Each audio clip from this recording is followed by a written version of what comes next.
And with us this week is Bob Garrow, who is well known here in the Plattsburgh area for years in the city school district as a teacher and then principal, and also a county legislator in Clinton County for a number of years. You are also an author, and you are now working on your second book. Your first book, which you have, came out about 3 years ago. Topic is the same for both, baseball. You grew up in a small hamlet of Jericho, which is part of the town of Altona. And I take it probably in a small community like that, back in the 30s and 40s, baseball was the sport. At that time, there were baseball teams in every little small hamlet around the whole North Country. And I was like around 12 or 13 years old, and we had a team in Jericho, actually. The gentleman who really ran the team had a milk truck route. He had a milk truck. So we got into the milk truck on Sunday after church, and we went to play all through the small hamlets.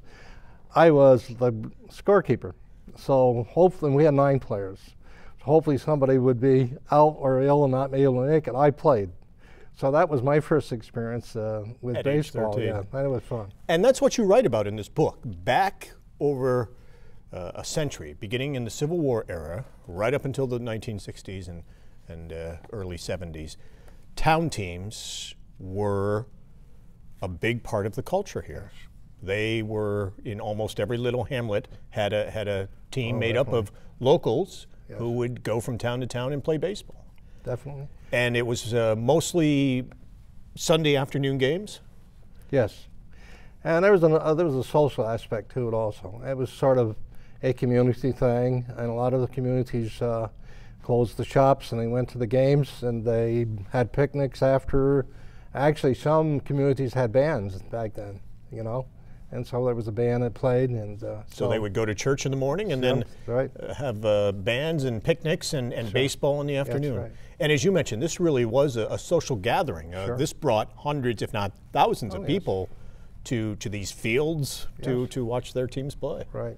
Your book had a couple of great pictures from Clinton County. You could see that the stands were just filled with thousands of people. And they dressed in their Sunday best to come watch these games. Oh, yes. Yeah, that was the interesting part of it. People went to the games with, the ladies would dress with, you know, hats, and the men with suits. And, well, speaking about this one particular park, was called the Clinton Park. And there was a trolley that ran from Plattsburgh to that area. So people get on the trolley, either that or they went there with their horse and buggies. And as you see that picture, there are a number of horse and buggies that are located there, and the stands are filled. As you mentioned, there were a lot of teams back then. Almost every little hamlet would have a team. Right. And they weren't just the 20-year-old kids, the up-and-comers, the college, a number of older players in their 30s and 40s, even coming back from World War II would come back and still play baseball. And World War I. So they played for many years. Oh, yes, yes. Now, for you, this was the launching of your career, playing for the town team, and then you, from there, how did you end up in the minor leagues with the Dodger organization? Well, I went to high school and played in high school and had a career there. And then from there, I played. I went 1 year. I played in Ross's Point with the town team there, and we were in a Vermont league. The next year, I went to Chateauguay, played with Chateauguay in a St. Lawrence Valley League.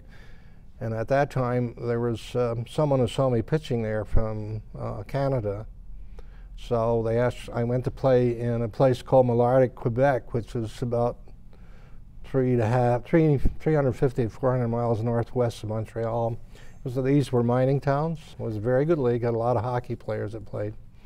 I came back to Plattsburgh and played. At one time, they had another league. It was at a different level in the 30s and the 40s, called the Northern League. It was called the Plattsburgh Carlings. And so I had a good year that year, and that's the year I was signed by the Dodgers. I had an opportunity to sign with the Pirates, but I signed with the Dodgers. And we had a number of players on that team, maybe 4 or 5 that went on to pro ball. You were signed that year, and then where did you go? Well, I went down to spring training at Vero Beach, and then from there I went to Sheboygan, Wisconsin, and I played there for about 3/4 of the year.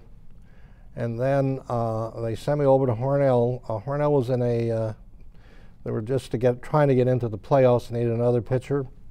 And I went there the rest of the year. So you played for just that one Just season? the 1 year, yeah. So you played with a number of teammates that year that went on to become well-known Dodgers. Yes, yeah. Maury Wills, Wills. I played with at Hornell, and Johnny Roseboro at Sheboygan. Now this was also at the same time that Johnny Padres from Witherby Yes, yes. was in the Dodgers organization, but you two were never teammates. You never faced one another in town teams, so really Interestingly. you never had a chance to either square off or to be That's right. teammates Yep. together. He went to Montreal the year we went down. He had just had a great year as a rookie, and so they were pretty excited about him. Yeah. So the town teams were popular right up until the 60s, and then sort of they began to fade. There were 2 years during the late 60s there was no baseball because of the Vietnam War. Mm-hmm. And then there was a revival of baseball, actually, in the sense that I'm still trying to put my finger on it, but we had some people who came forward who were very interested in baseball, and it was sort of a revival. There was a pretty good baseball for about until 2000. Crowds weren't that large, but baseball was active, and there were maybe almost every year there was probably 9 or 10 teams that played. So your second book focuses on the last 50 years, from the late 60s Right. up until now. The town teams really no longer exist, but now there's Junior American Legion, which is a league that has teams all around the Northeast, and they're still active. They're doing a great job. Very fine organization, and that does provide a great opportunity for our young players coming from high school. They do have baseball, but it's not town team baseball.